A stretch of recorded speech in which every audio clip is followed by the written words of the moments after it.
DreamHack Open is brought to you by Corsair, Intel, Monster Energy, and U.S. Navy.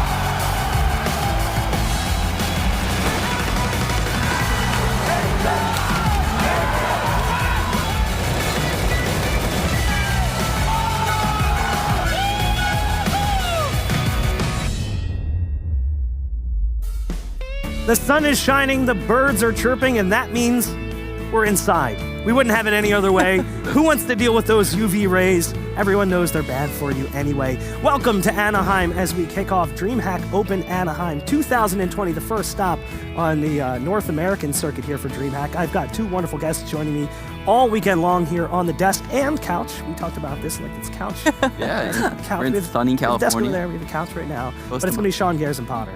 In sunny California, close to my hometown. You know, lovely day, like you said, to stay inside and watch Counter-Strike all day. For sure, and you know, the only rays that we're ready for is the monitor rays, you know? Yeah. I get a nice monitor tan. I don't know if you can tell, but the sun and I, complicated history. Oh, trust me, the makeup lady had to fill in my neck and everything to match, so I understand. I want to give a quick shout out to our sponsors as well before we jump into things too far. Intel, the U.S. Navy, Corsair, and Monster, who has been a big part of DreamHack for as long as I can remember, keeping our players and our talent here fueled up and energized. But looking at this tournament, I want to take a step back for a second. Looking back at the last tournament, the first stop of the year for DreamHack Open was in Leipzig, Germany. Christine, you were there. Why don't you kind of fill us in on what happened? Yeah, you know, I think in all of 2019, I've said this before, but it's just we've been seeing the teams and players coming into these Opens and just consistently elevating their play, elevating their teamwork, and just consistently getting better and better. And I think Leipzig was just the icing on the cake because now the caliber of the type of teams that we're seeing here is just so good. And I think we're going to be able to see like each round, each match. There's no throwaway matches here anymore. Just even on these opening days on best of ones, each match matters even more so. Yeah, the most interesting thing about the lineup we have here is there's several teams in attendance that almost need to win this event, right? And they're going to feel very upset if they don't. The ENSs, the MIBRs, I mean, even complexity, the amount of money poured into that lineup. So it'll be interesting to see who actually does make the run deep into this event. Because of the changes that came alongside the ESL Pro Tour, Big was able to qualify for the Masters event coming up in Jönköping. But looking into that more, we have a little bit of a video piece that can show you guys what it is with the ESL Pro Tour and how it ties together with DreamHack. Let's take a look. What is the ESL Pro Tour? Well, we think it's quite a big deal, since it connects over 20 CSGO events by us at DreamHack and our friends over at ESL into one large circuit all over the world. The goal of the ESL Pro Tour is to create a clear path for any team to play their way to the very top, from rookie to global superstar, by earning ranking points and get a chance to climb on the CSGO World Ranking. The end goal? If a team gets enough points, they can get a spot in the 2 Masters Championships every year, IEM Katowice and ESL 1 Cologne.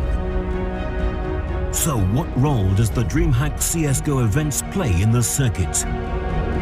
DreamHack Open is classed as a challenger tournament, and depending on where a team ends up in each DreamHack Open tournament during the year, they earn a different amount of ranking points.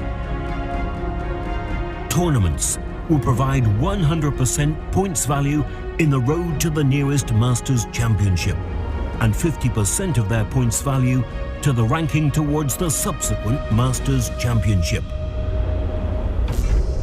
During 2020, we have 8 DreamHack Open tournaments on 3 continents: Leipzig, Anaheim, Valencia, Montreal, Rotterdam, Hyderabad, Shenzhen, and Sevilla. You want to know the best part? The teams that win a DreamHack Open tournament qualifies directly to a Masters tier tournament, such as DreamHack Masters, where 10 times more ranking points are up for grabs.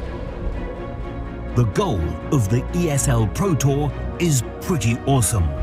A huge chance and a clear path from zero to hero for aspiring players and teams. As you can tell, it's kind of cool that everything is tied together.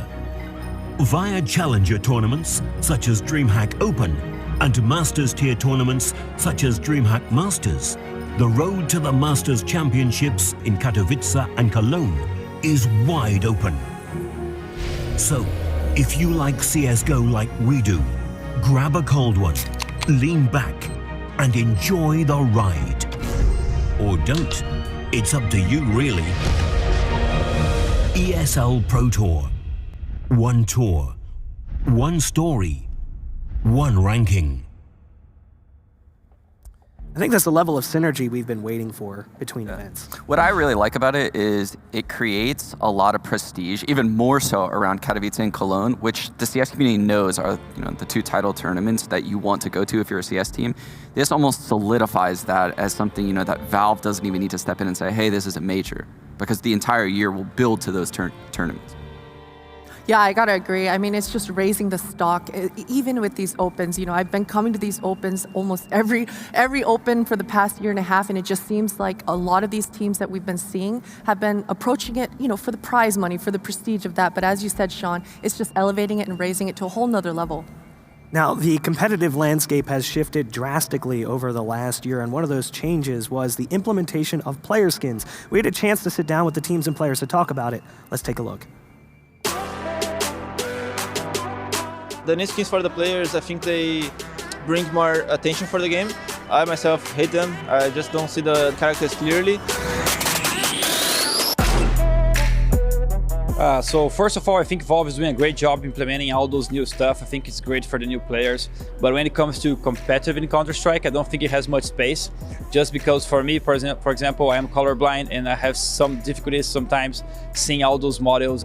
Personally, I don't like them at all. I think they're just messing with the simple gameplay that CS is known for, and it just messes up on some maps, which is really bad. So I hope that they can either add a command or definitely remove them from the pro scene.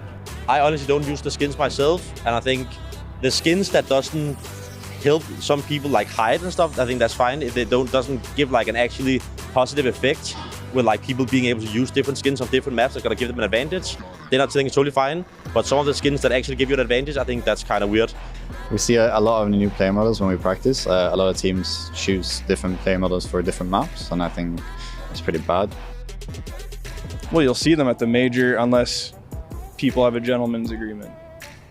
So, I mean, Valve's not going to ban their own item in the game, so you'll see them there, but other tournaments might ban them. We are in the KSPA. We have a gentleman agreement about that no one in top 20 teams going to be use new models in game, in a tournament game, I mean. So I don't think there is a place for them in Counter-Strike for now, at least. I think the words that come to mind are competitive integrity. Yeah. Whether or not this tampers with it. With that said, I mean, if you could have your own skin in the game, like the box skin. I kind of do. There's a bald guy with a beard. He's got a tan and old. So. Well, yeah, I agree. It's a little bit if you're a competitor, right, to have skins that blend into the walls. Obviously, as a viewer, everyone loves new things added to the game, and I think it's fantastic, right? It brings in a new spice to the game, in an old game. I like the player skins as a spectator, but I think there needs to be some tweaking by Valve, whether it be min models or, switching up how they look on certain maps compared to others. There needs to be something done. Yeah, I have to agree. I think as a spectator, it is fantastic to see different visuals, you know, but just the mid models, bring the mid models back. I think if the players understand that they're able to have their point of view, have just all the same skins that they're used to, but as a fan, you know, we want to see something a little different. Before we move on, min models, why don't you explain to people that don't know at home? It's just a command that you're able to put into your console. It's just like changing your crosshair CL_crosshair style, but this one would be CL_min model 0. And basically, as a player on your screen, you're able to see all the skins that you selected, and they're all the identical across the board. But as a fan, as a spectator in GoTV or whatever, what have you, you're going to see the newer skins. Now, these models might be a little bit frustrating for you to deal with as a player at home. And tying into that, we had a chance to sit down with the teams and players and talk to about not tilting. Let's take a look. I would say the best tip for not tilting is probably just breathing. I think you can get really tight when you sit and you actually don't breathe deep within your gut. So deep breaths and never just do anything hesitated. For me, it's actually quite hard not to tilt. I tilt internally when I'm playing quite bad.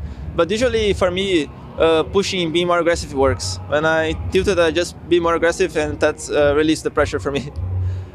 I think if people playing bad individually, I think it's a lot about finding ways to still be productive for a team.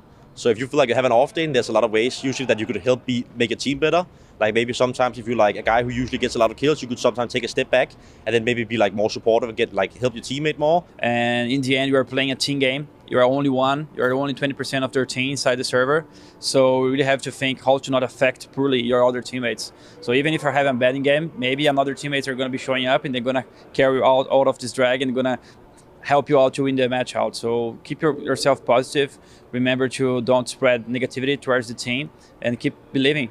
You can turn just as you're playing bad, you can start getting very good at any moment. So looking at that video, whose advice stands out the most to you guys as former players? I like Gade's advice. I was always a heavy preacher of, practicing your breathing, getting those deep yoga breaths in through your diaphragm. And you can see Art, bit of a quick talker, calms a lot as an in-game leader. And you see him always pushing, which he says he does when he tilts. So, I mean, he must always be tilting, right? He also said it usually works out for him. Yeah, it usually does work out for him. For me, it's got to be Fallen. I really liked him pointing out, like, the pie chart graph is what I'm visualizing. Just 20% is what you're generally responsible for in a team-based game. So I think just perspective, changing it a little bit, understanding, hey, if I'm not fulfilling that 20% role, let's make it up in other aspects of the game and bring more value, and just understand you can't do it all. You can't always win. As someone who's mostly just on the desk and doesn't actually play, I do like to think I'm more of like a 5% on a good day and maybe like a 3% on a bad day and then like a 0. So maybe on a really good day now, I can be a 7%er. That is going to wrap things up for us here in the pre-show. We're going to throw things over to a break, and when we come back, we'll be heading on over to the desk. We'll see you then.